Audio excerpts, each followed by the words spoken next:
hace, hice, hizo, haré. Welcome back to our Top 10 series, where I show you how to use the top 10 forms of the most common Spanish verbs. Today we're going to conquer the verb hacer, which is a very irregular verb, but extremely useful for expressing doing or making all kinds of things in Spanish. And as usual, we're going to use flashcards to quiz you on each verb form with a wide variety of examples. You can download these flashcards for free by clicking the link in the description. Then, by the end of the video, you'll be using all the most important conjugations of hacer like a native Spanish speaker.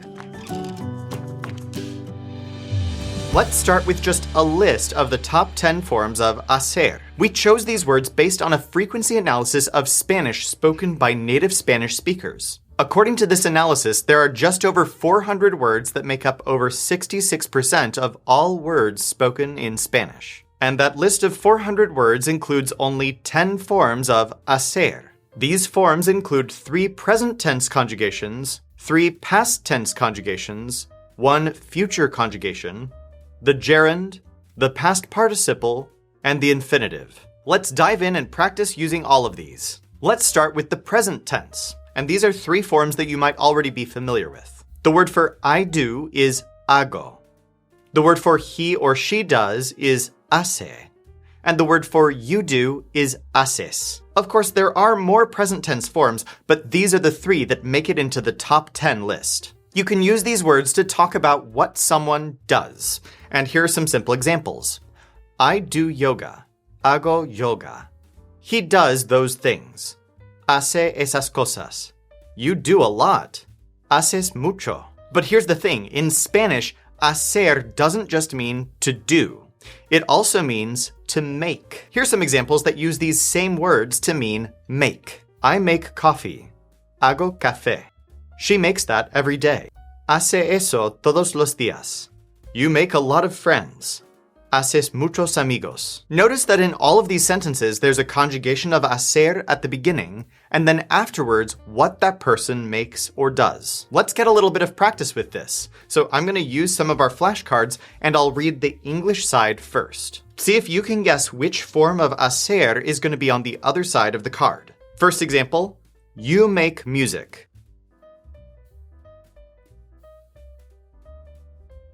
Haces música. I make tea every day.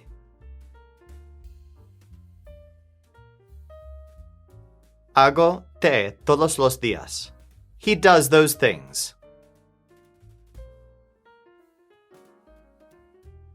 Hace esas cosas. As you can see, we're using just 3 forms of hacer to express a wide variety of activities. This verb is extremely useful in any situation.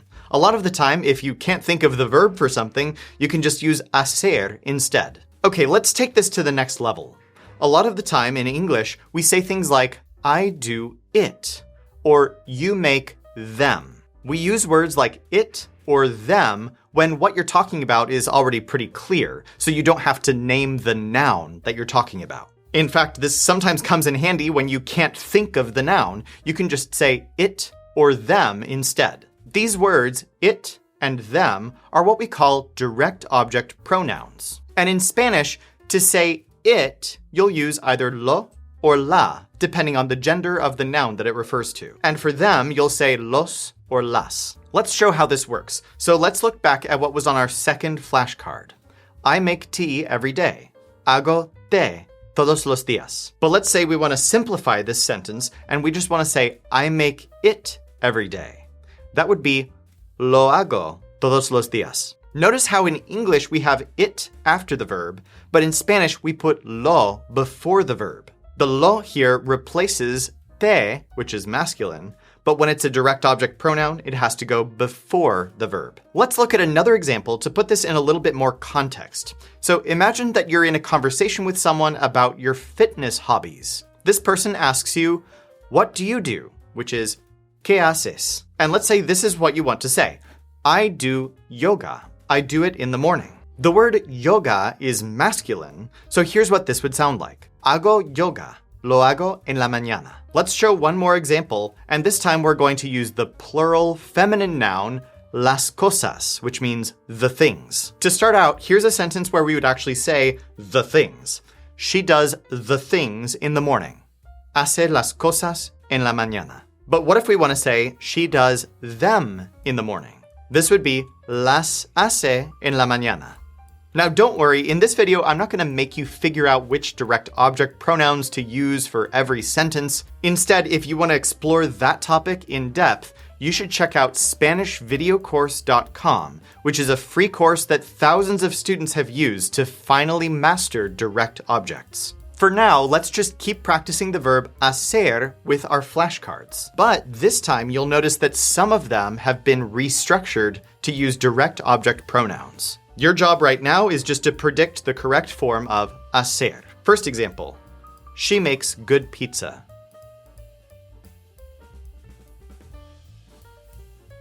Hace buena pizza. I do it every week.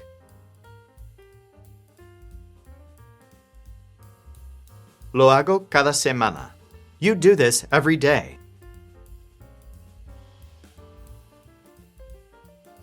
Haces esto todos los días.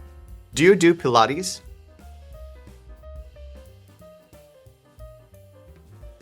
Haces Pilates? Yes, I do it every day.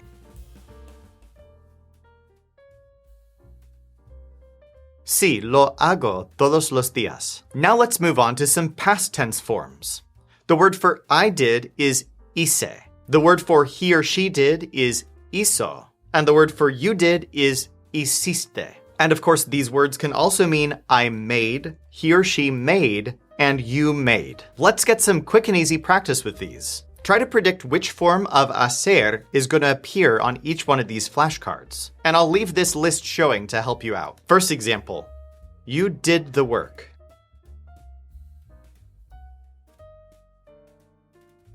Hiciste el trabajo. He made the bed.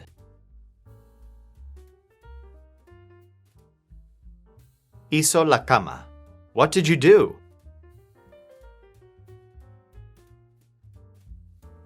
¿Qué hiciste?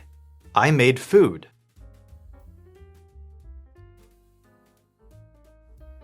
Hice comida. She made a list.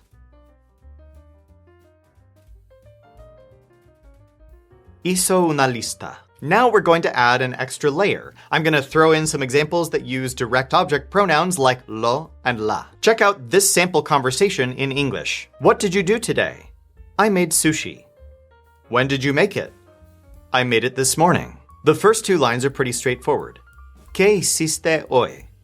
Hice sushi. And then the last two sentences require us to put it before the form of hacer. ¿Cuándo lo hiciste? Lo hice esta mañana. Let's practice with a few more examples. Once again, I'm not going to make you try to figure out which direct object pronoun to use, but you'll get to see how the sentence structure changes when we throw them in. Just try to predict the form of hacer for each of these. What did she do today?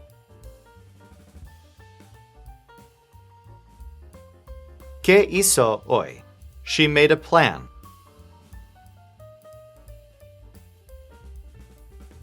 Hizo un plan. You did it yesterday.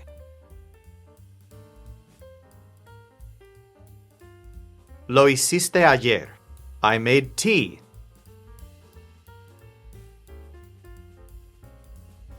Hice té. She made a list.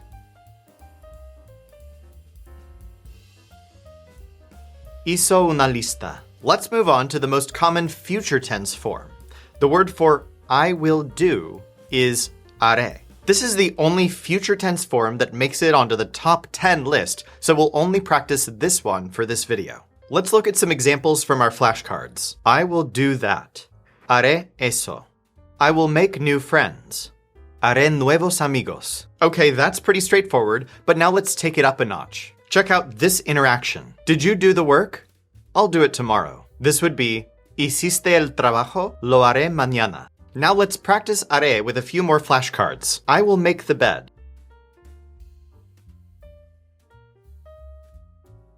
Haré la cama. I will not do that. No haré eso. I'll do it tonight.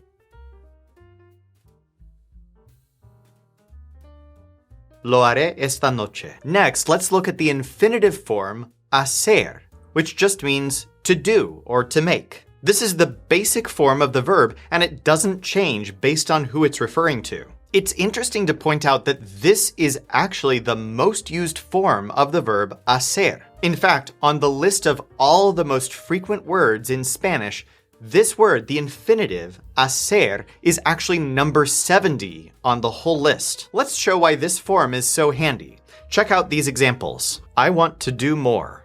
Quiero hacer más. She wants to make this. Quiere hacer eso. What do you want to do? ¿Qué quieres hacer? Notice that these all use a form of querer first for who wants something. But then after that, the word hacer doesn't change. It's the same in every sentence. So this word is super useful for talking about what anybody wants to do in Spanish. Let's get a little bit more practice with our flashcards, and I'm actually going to shuffle in one or two examples of haré, not just hacer. Try to predict the right form. I want to make a plan.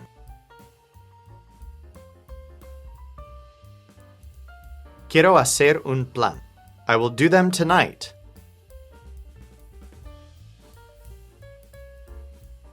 Los haré esta noche. He wants to do this.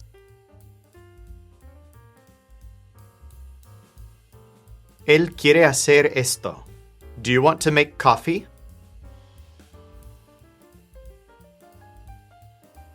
¿Quieres hacer café? Our next form is the word haciendo, which is known as the gerund or the present participle. Haciendo basically means doing or making as an ongoing activity. Here's an example in English.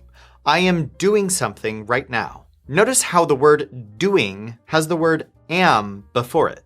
This is what we call a helping verb to complete the sentence. In English, you can't say I doing, you have to say I am doing. In Spanish, we're going to need a helping verb as well, specifically the verb estar. So here's the Spanish version of this sentence. Estoy haciendo algo ahora. So what happened here is we used estoy, which means I am, then the word haciendo, and then what I'm doing. And if we want to change who's doing something, we can switch out estoy for a different form of estar. For example, you are doing something right now. Estás haciendo algo ahora. To learn more about estar, you can check out this other video. For now, just keep in mind that to use haciendo, you'll want to use a form of estar before it. And you'll do this specifically when you're talking about something that someone is currently doing or making. Here's another example with a little more context. What are you doing? I'm making the food. ¿Qué estás haciendo? Estoy haciendo la comida. And this is fun because both doing and making are translated as haciendo here. This word is super handy for anything that someone is currently doing or making. The last form to learn is the past participle hecho. This word is basically the equivalent of the English word done. For example, I have done the work. In English, notice how the word done needs the helping verb have to complete the sentence. I have done the work. To use the word hecho, we also need a helping verb in Spanish, and that's the verb haber. Haber is the verb that means have, specifically in the sense of having done something.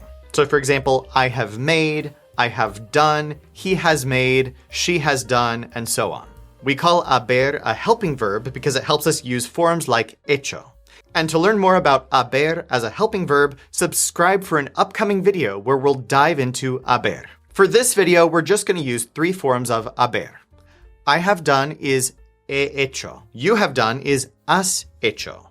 And he or she has done is ha hecho. So let's go back to I have done the work. Here's the Spanish version. He hecho el trabajo. Let's look at another example. She has done the work. Ha hecho el trabajo. Notice that hecho doesn't change. The only part that changes is the helping verb based on which person has done something. Let's practice with our flashcards, and I'm going to mix up some flashcards that use haciendo and some that use hecho. Try to predict the right one based on the context. What is she doing?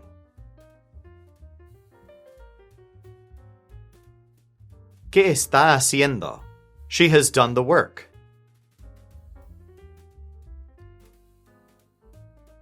Ella ha hecho el trabajo.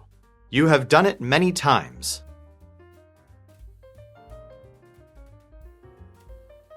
Lo has hecho muchas veces. I'm doing it now.